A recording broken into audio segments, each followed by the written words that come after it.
All right, this is Zach Love with Love Customs here at the Street Rod Nationals. We're in the Builder Showcase area. We've got Tony Reynolds with Nostalgia Garage with his 60 Impala. This thing is badass. Can you tell me a little bit about your shop and where you're located, what you do? We are located in Summerville, South Carolina, which is about 20 minutes from Charleston.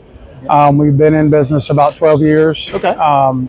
This car we've been working on for about 4 years for a customer. His name's David Warren. The car, him and his dad, when he was younger, were working on it together.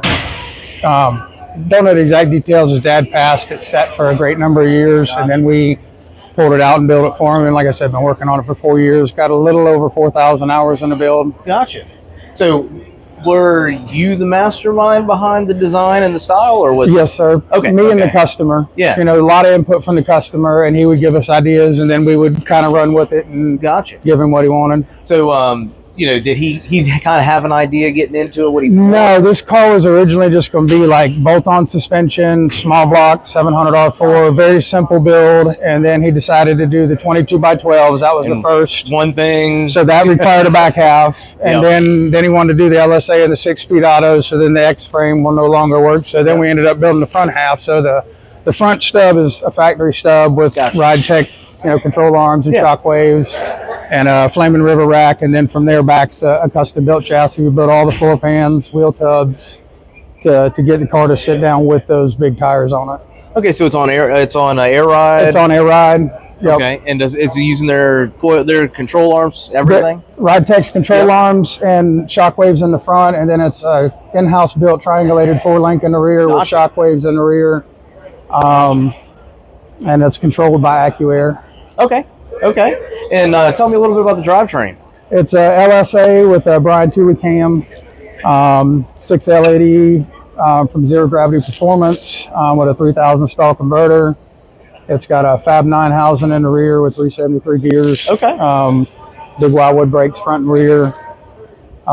It's just on stock boost for now. Actually, when we get back, we're going to do a baseline dyno on it. It's got about 1,500 test miles on it so far. Okay. Yeah. And then we get back, we're going to do a baseline and then start turning up the boost and turn up the power from there. Oh, yeah. And he drives it. Like I said, we put 500 on it before we give it to him, and he's put another 1,000 on it since then. Oh, wow. So he's driving it. He's putting miles on it. He takes his kids to soccer practice in this thing. That's the way it should be. Yeah. So tell me about this grill. Did you design it and build it in-house? We didn't build it. We designed it. EVOD machined it. Okay. And we also built the core support behind it because there's a heat exchanger on either side. Gotcha. And we originally had a funnel in the inner headlight, and he did not like that. Gotcha. And he also didn't like the emblem in the center. But we wanted to keep it looking like the 60 Impala. So it's all based off the factory grille, just with the outer head or the inner headlights eliminated. And then we shrunk all the bar sizes down just a little bit. Gotcha. So are you using the factory style GM computer? Who are you using? It's a factory GM computer. Okay. PSI conversion was the harness. Okay. Yeah. We typically use Holley on everything, but this one, they didn't have the 6-speed auto control at the time when we built the car. Gotcha. So tell me about the way you enter the car. Is it door poppers? It's got door poppers. We've also got the windows on a remote, and then we've got 2 or 3 fail safes to get into the car if all else fails. Gotcha. Is that an EVOD steering wheel as well? No, that's Spark Industries. Oh, it is a Spark Industries. Okay. Yep. All right. Yeah. And whose power windows and electronic components do you have in the car? It's got New Relics windows in it. It's American Auto Wire harness. Power window switches are from Watson Street Works. Okay. It's got Dakota digital gauges. The upholstery was done by Stitch by JB in Lexington, South Carolina. But since he's done this car, he's in the process of closing his shop, and he's coming to work with us. Oh, wow. Early October. So we'll have upholstery in-house. Oh, wow. This fall.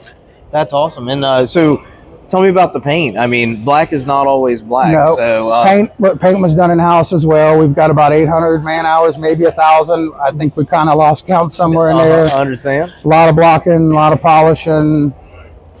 And then all the trim had to be blocked and body worked and straight. And then we had to open all the trim up so you didn't skin it up, assembling it all together.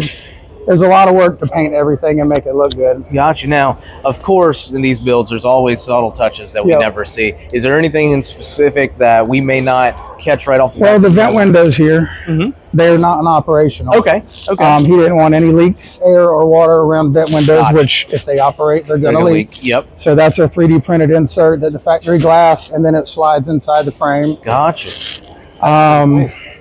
The lower valances were modified with part and lights taken out the outside. On the front, the bumpers usually have a little wing on these that come Yeah. up. Yep. We used a rear bumper end on the front, Gotcha. so it kind of still all flows with Yeah. the design of the car. Smoothed it up a little bit. There's a ton of modifications on the back of the car. I mean, we tightened up all the gaps and fit and finish. We did use a Bel Air quarter spear instead of an Impala because the Impala is longer and goes into the door. So just to Gotcha. kind of clean it up a little bit. Yeah. Oh, tell me about these taillights, man. Those things are badass The looking. taillights we drew up in house, and then EVOD Engineering machined them for us, them and the lenses. Wow. We've also got tail fin trim that has a lens in it, but we didn't have time to get them installed Gotcha. before we came. Yeah. From the factory, the license plate was where the fuel filler is. Right. So we filled that. The tail fin trim around, it's all one piece. It has no seams. That was 3D printed out of 3 different parts. And then we made an aluminum frame, bonded it all together, body worked it, painted it. Wow. Man, that's real cool. That's really cool. Well, man, you know, this is a badass car. You guys did a heck of a job on Thank it. you. You We're should be very proud of it. And Absolutely. honored to be able to be here. And Yeah, well, this car is very well deserving to be in here, and you know, I'm impressed. We were looking at it when you guys came in the other day, and thank you. this thing really stood out. So I appreciate your time. Yeah, Thank you for I appreciate talking it to too. us. Thank you. Yes, sir.